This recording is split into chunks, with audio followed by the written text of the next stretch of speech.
Guys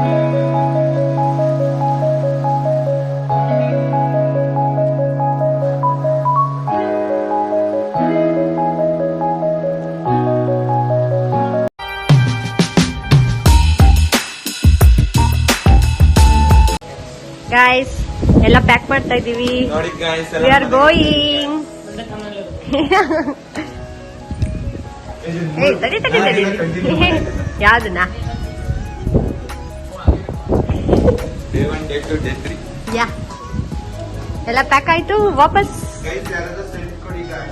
guys ನಾವಿದ್ದಿದ್ದು room ಇಲ್ಲಿ ಆ ಬಾಗಿಲಿಗೆ ಈ ಬಾಗಿಲಿಗೆ ಒಂದು ಕನೆಕ್ಷನ್. ಇದೊಂದು ರೂಮ್. ನೆಕ್ಸ್ಟ್ ಇದು ಹಾಲ್. ಇಲ್ಲೇ ನಮ್ಮಲ್ಲಿಗಿದ್ದು. ಇಲ್ಲಿಂದ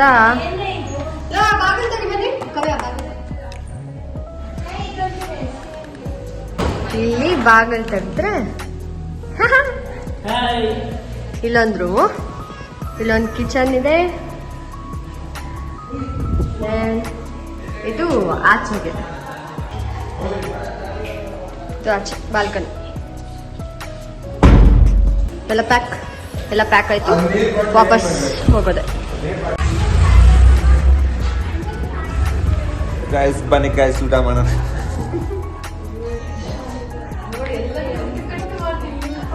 ಹಾಯ್ ಗೈಸ್, ಗೋಯಿಂಗ್. ಹೋಗುಮಾ ಡ್ರೈವ್ ಹೋಗುಮಾ ಎಣ್ಣೆ ಪಾರ್ಟಿ ಎಣ್ಣೆ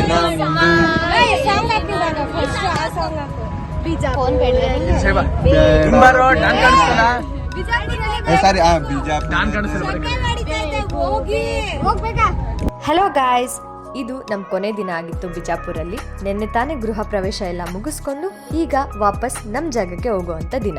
ಇವತ್ತು ಬೆಳಗ್ಗೆನೆ ಎಲ್ಲಾನು ಪ್ಯಾಕ್ ಮಾಡಿಕೊಂಡು ಮನೆಯವ್ರನ್ನೆಲ್ಲ ಮಾತಾಡ್ಸ್ಕೊಂಡು ಹಾಗೆ ನಾವು ಹೊರಟ್ವಿ. ಯಾಕಂದರೆ ಸಂಜೆ ಇಲ್ಲಿಂದಾನೇ ನಾವು ನಮ್ಮ ಟ್ರೈನ್ಗೆ ಹೋಗ್ಬೇಕಾಗಿರೋದ್ರಿಂದ ಈ ಪ್ಲೇಸಸ್ನ ಕವರ್ ಮಾಡ್ಕೊಂಡು ಹೋದ್ವಿ. ನಾವು ಶಿವಗಿರಿಗೆ ಬಂದಿದ್ದೀವಿ. ಇವಾಗ ಟೈಮ್ 12:05. ಬೆಳಗ್ಗೆ ಲೇಟ್ ಆಯಿತು ಬಿಡೋದು, ಹಾಗಾಗಿ ಲೇಟಾಗಿ ಬಂದ್ವಿ. ಫೋಟೋ ಹಿಡ್ಕೋಬೇಕನ್ಸುತ್ತೆ ಹೊರಗಡೆಲ್ಲ. ಎಂಟರ್ ಆಗೋಕ್ಕೂ ಮೊದಲು ನಾವು ಟಿಕೆಟ್ ತಗೋಬೇಕಾಗಿತ್ತು. ಪರ್ ಪರ್ಸನ್ 20 ರೂಪೀಸ್ ತಗೊಂಡು ಒಳಗೆ ಎಂಟರ್ ಆದ್ವಿ. ನಮ್ಮ ರೈಟ್ ಸೈಡ್ ಸೆಕ್ಷನ್ಗೆ ಟಾಯ್ ಶಾಪ್ಸ್ ಇತ್ತು, ಹಾಗೆ ನಮ್ಮ ಲೆಫ್ಟ್ ಸೈಡ್ಗೆ ಸ್ನ್ಯಾಕ್ಸ್ ಶಾಪ್ ಇತ್ತು. ಇದನ್ನ ನೋಡ್ಕೊಂಡು ಮುಂದೆ ಹೊರಟ್ವಿ. ಈ ಫುಲ್ ಶಿವಗಿರಿ ಪ್ಲೇಸು 18 ಎಕರ್ಸ್ ಅಷ್ಟು ಜಾಗನ ಆಕ್ಯುಪೈ ಮಾಡಿದೆ ಅಂತ ಹೇಳ್ತಾರೆ. ಹಾಗೆ ಇದನ್ನ ನೋಡೋಕೆ ಏನಿಲ್ಲ ಅಂದ್ರೂ ಮಿನಿಮಮ್ 30 to 40 ಮಿನಿಟ್ಸ್ ಆಗುತ್ತಂದೆ ಫುಲ್ ಕವರ್ ಮಾಡಕ್ಕೆ. ಈ ಶಿವಗಿರಿನ ಕಟ್ಟಿಸಿದಂಥವ್ರೆ ಶ್ರೀ ಬಸವಂತ್ ಕುಮಾರ್ ಪಾಟೀಲ್. ಅವರು ಅವ್ರ ತಂದೆಯ ಸ್ಮರಣೆಗಾಗಿ ಈ ಶಿವಗಿರಿಯನ್ನ ಕಟ್ಟಿಸಿದ್ರು ಅನ್ನೋದು.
ಶಿವಗಿರಿ ಅಂದಿದ ತಕ್ಷಣ ನೆನಪಾಗದೆ ಈ 85 ಫೀಟ್ ಅಷ್ಟು ದೊಡ್ಡದಾಗಿರೋ ಶಿವನ್ ಮೂರ್ತಿ. ಇದ್ರ ಕೆಳಗಡೆ ಪುಟ್ಟ ದೇವಸ್ಥಾನ ಇದೆ, ಅದರಲ್ಲಿ ಶಿವಲಿಂಗ ಇದೆ.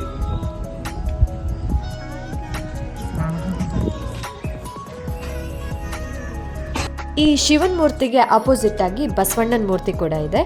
ಹಾಗೆ ಇಲ್ಲಿ ನಾವು ನಮಸ್ಕಾರ ಹಾಕೊಂಡು ಮುಂದೆ ಹೊರಟಿದ್ದಾಗ ನಮಗ್ ಗೊತ್ತಾಯ್ತು ಇಲ್ಲಿ ಎಷ್ಟೋ ಜನ ಕಷ್ಟ ಬಂದಾಗ ತಮ್ಮ ಹರಕೆಗಳನ್ನ ಕಟ್ಕೊಂಡು ಹೋಗಿದ್ದಾರೆ. ಇಲ್ಲಿ ಅವರ ಹರಕೆ ನೆರವೇರಿದ್ರೆ ಮತ್ತೆ ಈ ಸನ್ನಿಧಾನಕ್ಕೆ ಬರೋ ಅಂತ ಅವಕಾಶ ಇದೆ.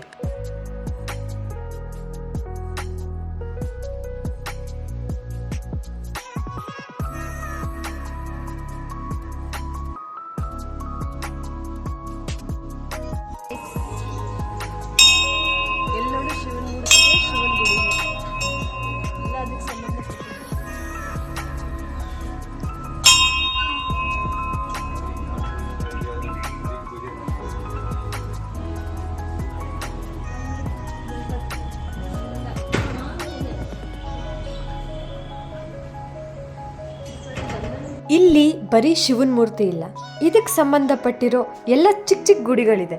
ಅಂದರೆ ಮೊದಲಿಗೆ ನಾವು ಶಿವಲಿಂಗದ ಹತ್ರ ನಮಸ್ಕಾರ ಹಾಕೊಂಡು ಮುಂದೆ ಹೊರಟಾಗ ನಮಗೆ ಕಂಡಿದ್ದೆ ಶಿವನ ಹಾರವಾಗಿರುವ ಹಾವು. ಆ ಹಾವಿನ ಗುಡಿ ಆದಮೇಲೆ ಮತ್ತೆ ನಮಗೆ ಕಂಡಿದ್ದೆ ಗಣೇಶನ ದೇವಸ್ಥಾನ, ಅಂದರೆ ಶಿವನ ಪುತ್ರ.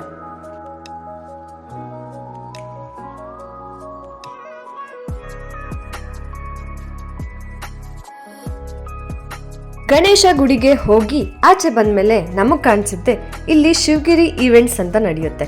ಅಂದರೆ ಏನಾದರೂ ಫಂಕ್ಷನ್ಸ್ ಅಥವಾ ಏನಾದರೂ ಆಯೋಜನೆಗಳು ಹಮ್ಮಿಕೊಂಡಿದ್ರೆ ಅದನ್ನು ಇಲ್ಲಿ ನಡೆಸ್ಕೊಡ್ತಾರೆ ಅನ್ನೋದು ಇಲ್ಲಿನ ವಿಶೇಷತೆ. ಇಲ್ಲಿ ಬರೋ ಜನರಿಗೆ ಫೆಸಿಲಿಟೀಸ್ ಕೂಡ ಚೆನ್ನಾಗೇ ಮಾಡಿದ್ರು, ಅಂದರೆ ವಾಶ್ರೂಮ್ಸ್ ಅವೈಲಬಿಲಿಟಿ ಇತ್ತು. ಈ ಶಿವಗಿರಿ ದೇವಸ್ಥಾನ ವಾರದಲ್ಲಿ 7 ದಿನನೂ ಓಪನ್ ಆಗೇ ಇರುತ್ತೆ. ಅದ್ರ ಟೈಮಿಂಗ್ಸ್ ಬೆಳಗ್ಗೆ 7 o'clock ಇಂದ ಸಂಜೆ 7 o'clock ವರೆಗೂ ಓಪನ್ ಆಗಿರುತ್ತೆ. ನಾವು ಇಲ್ಲೇ ಶಿವಗಿರಿ ಈವೆಂಟ್ ಸ್ಪೇಸ್ ಹತ್ರ ಬಂದು ಅಲ್ಲಿ ಸ್ಟೇಜ್ ಅಲ್ಲಿ ಇಂದ ಬ್ಯಾಕ್ ಗ್ರೌಂಡ್ ಫ್ರೇಮ್ ಇತ್ತಲ್ವಾ, ಸೇಮ್ ಅಲ್ಲಿ ಎಲ್ಲ ಶಿಲಾಬಾಲಕಿಯರು ಒಂದೊಂದು ಪೋಸ್ಚರ್ ಅಲ್ಲಿ ನಿಂತಿದ್ರು, ಸೇಮ್ ಅದನ್ನ ರೀಕ್ರಿಯೇಟ್ ಮಾಡಿದ್ವಿ ನಾವು. ಒಂದು ರೌಂಡ್ ಫುಲ್ ಹಾಕಿದ್ವಿ, ವಾಪಸ್ ಹೋಗ್ತಾ ಇದೀವಿ. ಬನ್ನಿ, ಅವಾಗ ಶೂಸ್ ಹಾಕೊಂಡು ಬಿಚ್ಚಿದ್ವಲ್ಲ, ಹಾಕೋದು. ಫುಲ್ ಶಿವಗಿರಿ ಒಂದು ರೌಂಡ್ ಹಾಕಿ ಆಗ್ಲೇ ಹೇಳಿದ್ನಲ್ಲ ಇಲ್ಲಿ ಟಾಯ್ ಶಾಪ್ ಇದೆ ಅಂತ, ಅಲ್ಲಿ ನನ್ನ ಫ್ರೆಂಡ್ಸ್ ಏನೋ ಅವ್ರ ತಮ್ಮ ತಂಗಿಗೆ ತಗೋತಿದ್ರು, ಹಾಗಾಗಿ ಇಲ್ಲಿ ವೆಯ್ಟ್ ಮಾಡ್ತಿದ್ವಿ. ಶಿವಗಿರಿ ಮುಗಿಸ್ಕೊಂಡು ನಾವು ಹೋಗಿದ್ ನೆಕ್ಸ್ಟ್ ಪ್ಲೇಸೇ ಗೋಲ್ ಗುಂಬಸ್. ಬಿಜಾಪುರ್ಗೆ ಬಂದು ಫೇಮಸ್ ಪ್ಲೇಸ್ ಆಗಿರೋ ಗೋಲ್ ಗುಂಬಸ್ ನೋಡದೆ ಹೋಗಕ್ಕಾಗತ್ತಾ? ಅದಕ್ಕೆ ಇದು ನಮ್ಮ ಕಡೆ ಪ್ಲೇಸ್ ಆಗಿತ್ತು. ಆಸ್ ಯೂಶುವಲ್ ಎಲ್ಲ ಕಡೆ ಟಿಕೆಟ್ ಸಿಸ್ಟಮ್ ಇದ್ದೇ ಇರುತ್ತೆ. ಇಲ್ಲೂ ಕೂಡ ಟಿಕೆಟ್ ತಗೊಂಡು ನಾವು ಹೊರಟ್ವಿ ಒಳಗಡೆ ನೋಡಕ್ಕೆ.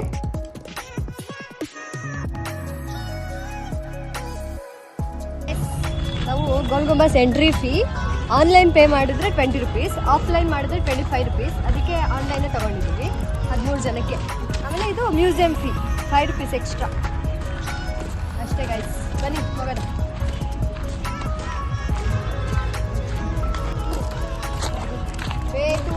ಗೋಲ್ ಗುಂಬಸ್ ಫಸ್ಟ್ ಗೋಲ್ ಗುಂಬಸ್ ಹೋಗೋಣ, ಆಮೇಲೆ ಮ್ಯೂಸಿಯಂಗೆ ಹೋಗೋಣ. ಬನ್ನಿ. ಗೋಲ್ ಗುಂಬಸ್ನ ಬ್ಲ್ಯಾಕ್ ತಾಜ್ ಮಹಲ್ ಅಂತಾನೂ ಕರೀತಾರೆ. ಅಂದ್ರೆ ನಾರ್ತ್ ಕರ್ನಾಟಕದಲ್ಲೇ ಇದು ತಾಜ್ ಮಹಲ್ ಅಂತ ಅರ್ಥ. ಇದನ್ನ ಕಟ್ಟಿಸಿದವ್ರು ಬಂದು ಮೊಹಮ್ಮದ್ ಆದಿಲ್ ಶಾ. ಇದು 1626 ಇಂದ 1656 ವರೆಗೂ ಇದ್ರದ್ದು ಕನ್ಸ್ಟ್ರಕ್ಷನ್ ಪೀರಿಯಡ್. ಈ ಗೋಲ್ ಗುಂಬಸ್ಸು ವಿಶ್ವದಲ್ಲೇ 2ನೇ ಸ್ಥಾನ ಹೊಂದಿರುವಂತ ದೊಡ್ಡ ಗುಂಬಸ್. ಬಿಜಾಪುರ್ನ ಆಳ್ತಿದ್ದ 7ನೇ ದೊರೆನೇ ಈ ಆದಿಲ್ ಶಾ ಸುಲ್ತಾನ್. ಇವರ ಸ್ಮಾರಕನೇ ಈ ಗೋಲ್ ಗುಂಬಸ್ ಒಳಗಡೆ ಇರೋದು. ಎಂಟರ್ ಆಗಿದ ತಕ್ಷಣನೇ ನಮಗೆ ತುಂಬಾ ಅಂತಸ್ತುಗಳು ಕಾಣುತ್ತೆ. ಅದನ್ನ ಸ್ಟೆಪ್ಸ್ ಮೂಲಕ ಹೋಗ್ತೀವಿ, ಅಲ್ಲಲ್ಲಿ ನಮಗೆ ರೆಸ್ಟ್ ಪಾಯಿಂಟು ಸಿಗುತ್ತೆ. ಇಲ್ಲಿ ವಿಸಿಟರ್ಸ್ ಏನೋ ಬರ್ತಾರೆ, ಆದ್ರೆ ತುಂಬಾ ವಯಸ್ಸಾಗಿರೋರಿಗೆ ಈ ಸ್ಟೆಪ್ಸ್ ಮೂಲಕ ಹೋಗೋದು ಕಷ್ಟ ಆಗ್ಬೋದು. ಯಾಕಂದ್ರೆ ಇಲ್ಲಿರೋ ಸ್ಟೆಪ್ಸು ಅಷ್ಟೊಂದು ಸರಿಯಾಗಿಲ್ಲ, ಒಂದೊಂದು ಡಿಸ್ಟೆನ್ಸ್ ಒಂದೊಂದು ವೇರಿ ಆಗಿರುತ್ತೆ. ಹಾಗೆ ಕತ್ಲಲ್ಲಿ ನಮ್ಗೇನು ಕಾಣೋದು ಇಲ್ಲ ಸರಿಯಾಗಿ. ಈ ಗೋಲ್ ಗುಂಬಸ್ನ ಪೆಂಟಾನ್ ಡ್ಯೂ ತತ್ವದ ಮೂಲಕ ಕಟ್ಟಿದ್ದಾರೆ ಅಂತಾನೆ ಹೇಳ್ಬೋದು.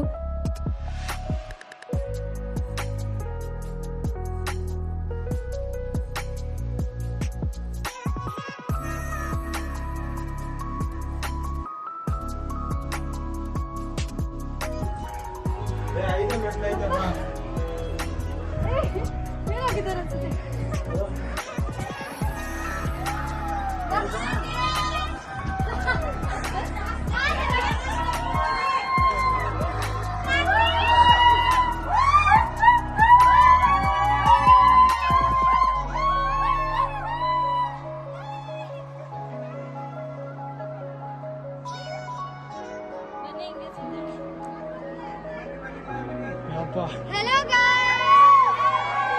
Welcome to my channel! Lakshmi!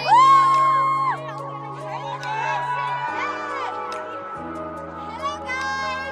Hello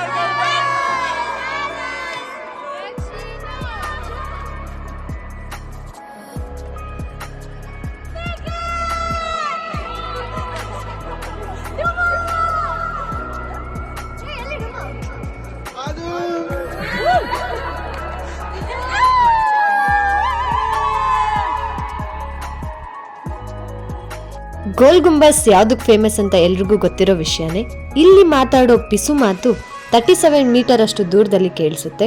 ಹಾಗೆ ಇಲ್ಲಿ ಒಂದು ಮಾತು 7 ಬಾರಿ ರಿಪೀಟ್ ಆಗುತ್ತೆ, ಅಂದ್ರೆ ಪ್ರತಿಧ್ವನಿಸುತ್ತೆ. ಈ ಗೋಲ್ ಗುಂಬಸ್ನ ಕೆಳ್ಮನೆ ಚಾವಣಿ ಮೇಲೆ ಕಟ್ಟಿರೋದ್ರಿಂದ ಕೆಳಗಡೆ ಏನೋ ಸೀಕ್ರೆಟ್ ಪ್ಲೇಸ್ ಇದೆ ಅಂತ ಹೇಳ್ತಾರೆ, ಹಾಗೆ ಅಲ್ಲಿ ವಜ್ರ ವೈಡೂರ್ಯನೂ ಇದೆ ಅಂತಾನೂ ಹೇಳ್ತಾರೆ. ಇದೆಲ್ಲ ನಿಜನೋ ಸುಳ್ಳೋ ಅಥವಾ ಊಹೆನೋ ಇಲ್ಲ ಜನರ ನಂಬಿಕೆನೋ ಅದು ಯಾರಿಗೂ ಗೊತ್ತಿಲ್ಲ.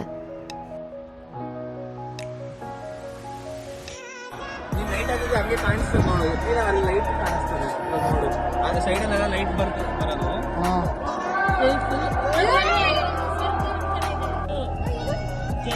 ನೀರಿಲ್ಲ ಅದು ವಿಡಿಯೋ ನೋಡಿದೆ. ಹ್ಞೂ ಅಲ್ಲಿ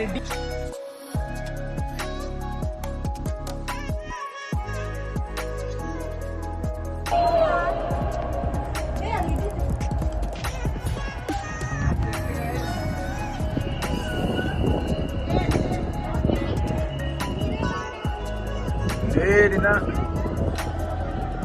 ಅದೇ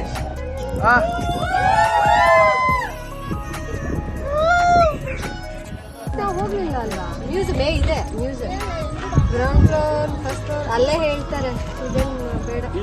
ಬಟ್ ಯಾವ್ಯಾವ ಗ್ಯಾಲರಿನಲ್ಲಿ ಏನೇನಿದೆ ಅಂತ ಸ್ಟಾರ್ಟಿಂಗ್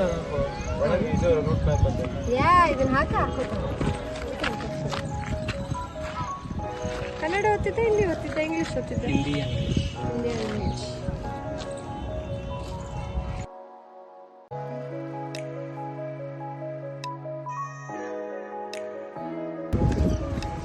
ನೋಡಿ ಗೈಸ್, ಮ್ಯೂಸಿಯಮಿಗೆ ಬರ್ತಾ ಇದ್ದೀವಿ. ರಕ್ಷಿ ಅಲ್ಲಿ ಬಿಸಿ ಇದ್ದಾಳೆ, ಸೊ ನಾನು ಬ್ಲಾಗ್ ಮಾಡ್ತಾ ಇದ್ದೀನಿ.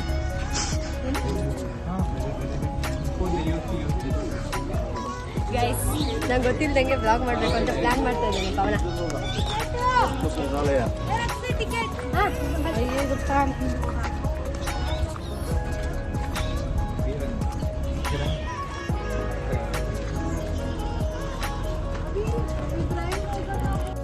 ಮ್ಯೂಸಿಯಂ ಒಳಗಡೆ ಏನನ್ನು ಶೂಟ್ ಮಾಡೋ ಹಾಗಿರಲಿಲ್ಲ, ಅದಕ್ಕೆ ಯಾವುದನ್ನು ತೆಗ್ದಿಲ್ಲ. ಗೋಲ್ ಗುಂಬಸ್ಸು ನೋಡಿದ್ದಾಯ್ತು, ಹಾಗೆ ಮ್ಯೂಸಿಯಮು ನೋಡಿದ್ದಾಯ್ತು. ಅಲ್ಲಿಂದ ನೆಕ್ಸ್ಟ್ ನಮ್ಮ ಊಟದ ಟೈಮ್ ಬಂತು, ಹಾಗಾಗಿ ನಾವು ಬಂದಿದ್ದೆ ಡಾಬಾಗೆ.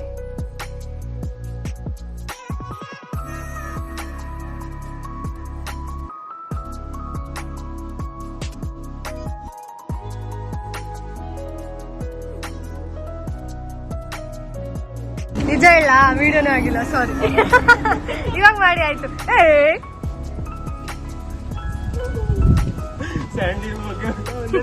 ಪೂಜೆಗಂತ ಹೊರಟಿದ್ದಲ್ವಾ, ಗೃಹ ಪ್ರವೇಶ ಇರೋದ್ರಿಂದ ನಾವು ನಾನ್ ವೆಜ್ನ ತಿಂದಿರಲಿಲ್ಲ, ಹಾಗಾಗಿ ಇನ್ನೆಲ್ಲ ಮುಗಿಸ್ಕೊಂಡು ವಾಪಸ್ ಹೋಗಬೇಕಾದ್ರೆ ನಾನ್ ವೆಜ್ ಮೀಲಿಗೆ ಬಂದಿದ್ವಿ. ನಾವು ಆರ್ಡರ್ ಮಾಡಿದ ಡಿಶಸ್ ಬಂದ್ಬಿಟ್ಟು ಚಿಕನ್ 65, ಹಾಗೆ naan with butter naan and chicken handi gravy.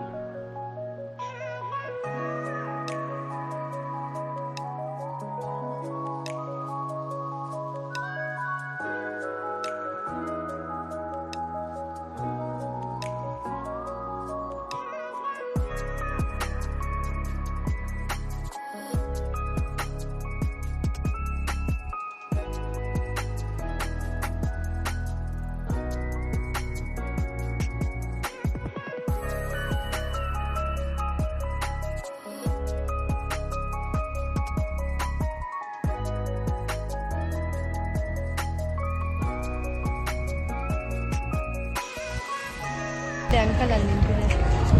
Uncle hi.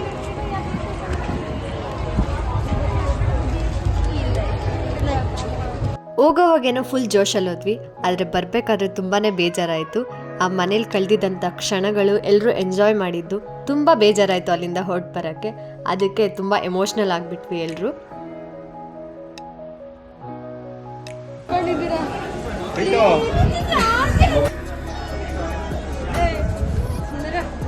Bhavesh ನೋಡಿ, ನನಗೂ ಇದಕ್ಕೆ ಸಂಬಂಧ ಇಲ್ಲ ಅಂತ ಕೂತಾವಳಲ್ಲಿ. ಇಲ್ಲಪ್ಪ, ಬೇಜಾರಾಗಳಿ.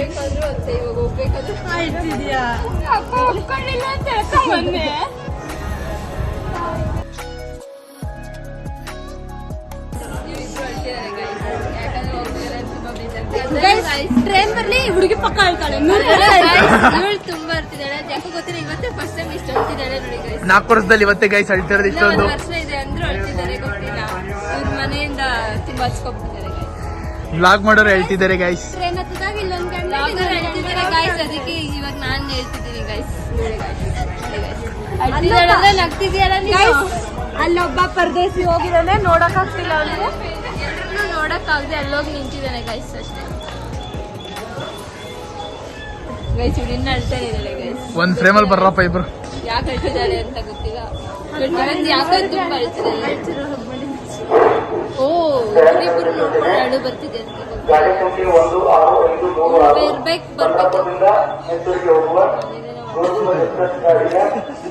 ಏ ಅಳ್ಬೇಡ ಅಳ್ಬೇಡ. ಬಾಯ್ ತಕೊಂಡು ನೋಡ್ತಾಳೆ.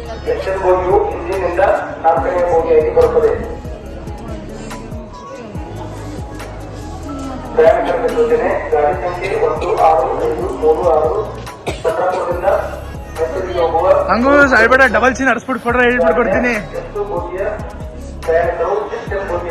ಫಸ್ಟ್ ಟೈಮ್ ಎಲ್ಲರೂ ಸೇರಿ ಇಷ್ಟು ದೂರ ಬಂದಿದ್ದು, ನಾವೆಲ್ಲ ಕಳೆದಿದ್ದಂಥ ಕ್ಷಣಗಳು ಹಾಗೆ ಅವ್ರ ಮನೆಯವ್ರು ತೋರಿಸಿದ ಪ್ರೀತಿ ನಾವು ತುಂಬ ಹಚ್ಕೊಬಿಟ್ಟಿದ್ವಿ ಅನ್ಸುತ್ತೆ. ಅದು ಅಲ್ಲದೆ ನಮ್ಮ ಇಂಜಿನಿಯರಿಂಗ್ ಫೈನಲ್ ಇಯರ್ ಎಲ್ಲಾನು ನೆನಪಾಯ್ತು ಒಂದು ಕ್ಷಣಕ್ಕೆ. ಅದಕ್ಕೆ ಎಲ್ಲರೂ ಎಮೋಷ್ನಲ್ ಆದ್ವಿ. ಫ್ರೇಮಲ್ಲಿ ನಾವಿಬ್ಬರೇ ಕಾಣ್ಬೋದು, ಬಟ್ ಅದಾದ್ಮೇಲೆ ಎಲ್ಲರೂ ಎಮೋಷ್ನಲ್ ಆದರು. ಈ ರೀಲ್ಸ್ಗಳಲ್ಲೆಲ್ಲ ನಾವು ನೋಡಿದ್ವಿ, ಪಿಜ್ಜಾ ಆರ್ಡರ್ ಮಾಡ್ತಾರೆ ಟ್ರೈನಲ್ಲಿ ಇಟ್ಕೊಂಡು ಅಂತ. ಅದು ನಿಜನಾ ಸುಳ್ಳ ಅಂತ ಟೆಸ್ಟ್ ಮಾಡೋಕ್ಕೆ ನಾವು ಆರ್ಡರ್ ಮಾಡಿದ್ವಿ. ಅವರು ಪೆಪ್ಸಿ ತಂದ್ಕೊಡೋ ಬದಲು ನಮಗೆ ಫಾಂಟಾ ತಂದ್ಕೊಟ್ರು.